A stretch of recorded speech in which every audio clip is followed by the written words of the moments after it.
Bueno, es la primera constitución que se aprueba. Ya vimos que no es la primera constitución que se jura en Montevideo, ya es la segunda.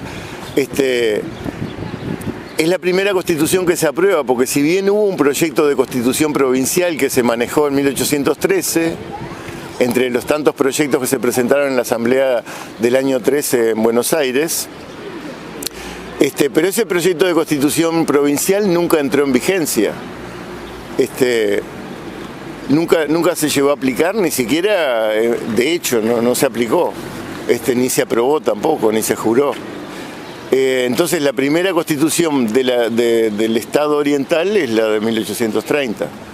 Y bueno, y tiene esa significación de ser una primera forma organizativa que se da en los propios orientales, por más que fuera, digamos, por mandato de la Convención Preliminar de Paz y con la aprobación de Argentina y Brasil, pero la Asamblea Constituyente, eran representantes de los pueblos de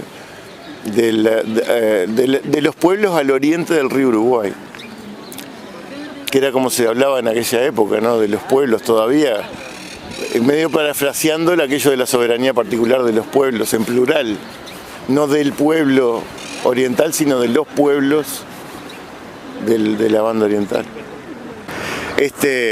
En asociación con el que era árbitro de Europa en aquel momento, el príncipe Metternich del Imperio Austrohúngaro.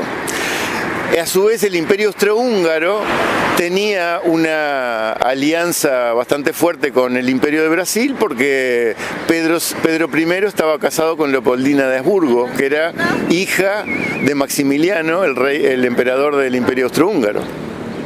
Entonces, eso hace que Inglaterra esté muy interesada en destruir la alianza entre el Imperio de Brasil y el Imperio Austrohúngaro, y a la vez evitar que Francia pudiera aprovechar esa circunstancia, en el Atlántico Sur para tomar el control de algún puerto de algún país en América del Sur. Ese es el contexto. Después, cuando se da la Convención Preliminar de Paz,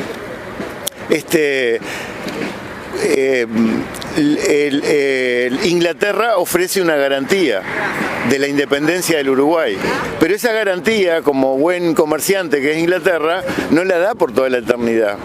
No hay garantías por toda la eternidad. La garantía se da por 5 años. No sé si hubo algún regateo de la cantidad de años de garantías, pero es muy probable imaginarse que sí, porque para una mentalidad tan comercial como la inglesa, es muy probable que haya habido un regateo de los años de garantía. Pero bueno, en definitiva la convención termina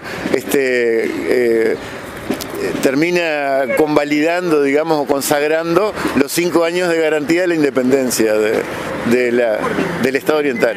Una revolución en el medio, explicaba. Claro, la garantía se da para el caso, para la eventualidad de que haya alguna revolución que altere la paz interna del naciente Estado oriental. En tal caso, se habilitaba la intervención, bien sea de Argentina, de Brasil, de ambos o incluso de Inglaterra. La intervención militar era lo que garantizaba la independencia. La Constitución, es un pacto, porque si uno ve también la integración en aquel momento, estamos todavía en plena guerra entre unitarios y federales. Consideremos un hecho, en 1828, cuando se firma la Convención Preliminar de Paz, poco después de la ratificación, comienza el levantamiento de Lavalle contra Dorrego. Fusilan a Dorrego. El 13 de diciembre de 1828 es el fusilamiento de Dorrego. Y la Asamblea Constituyente del Uruguay se forma en esos días, porque se había elegido en los días anteriores, se forma en diciembre, se integra, digamos, empieza a sesionar en diciembre, y el 18 de diciembre se aprueba la bandera, la primera bandera que tuvo el Uruguay, pocos días después del fusilamiento. Y además todo de apuro, porque la gente de acá veía venir la guerra civil y no querían que la guerra civil afectara también a este proceso, porque dentro de la Convención Preliminar de Paz se preveía un plazo de garantía de 5 años previendo la posibilidad de una guerra civil. Entonces, si dentro de esos primeros 5 años había una guerra civil, podían intervenir tanto Argentina como Brasil o eventualmente Inglaterra como garante. Entonces, todos estaban tratando de evitar que la guerra civil salpicara a la banda oriental.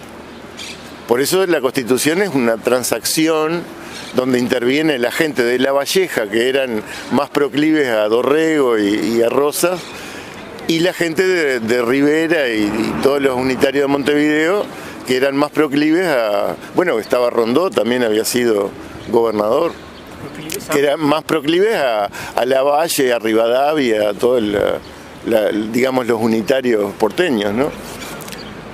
Esa era la gran contradicción que había. Entonces, la Constitución no se puede definir como unitaria porque no lo era. Si uno mira el texto, además, en el artículo 1, después si querés lo leemos, en el artículo 1 del texto, hace mención a que el Estado Oriental del Uruguay que se crea es la asociación de la población de los 9 departamentos que lo forman. O sea, los departamentos son preexistentes al propio Estado en aquel momento. El Estado se forma a partir de los 9 departamentos, lo dice el propio texto de la Constitución. Esa es una fórmula federal, no es unitaria. Si fuera unitario, es decir, la transacción viene porque se dan ciertos, digamos, ciertas concesiones a una organización federal y también al tipo de organización unitaria, como decir, por ejemplo, que la soberanía radica esencialmente en la nación. Eso es unitario. O sea, en un Estado federal la soberanía radica en los Estados federados, no en la nación. O sea, la nación tiene una soberanía delegada por los Estados. En este caso no es así, pero se le otorga a los Estados la preexistencia respecto de la Constitución y del propio Estado. Es una fórmula, digamos, no es exactamente unitaria la Constitución del 30. Después se fueron haciendo otras concesiones al unitarismo, porque obviamente el unitarismo terminó siendo dominante. Pero digamos, en el origen hubo una transacción forzada por las circunstancias.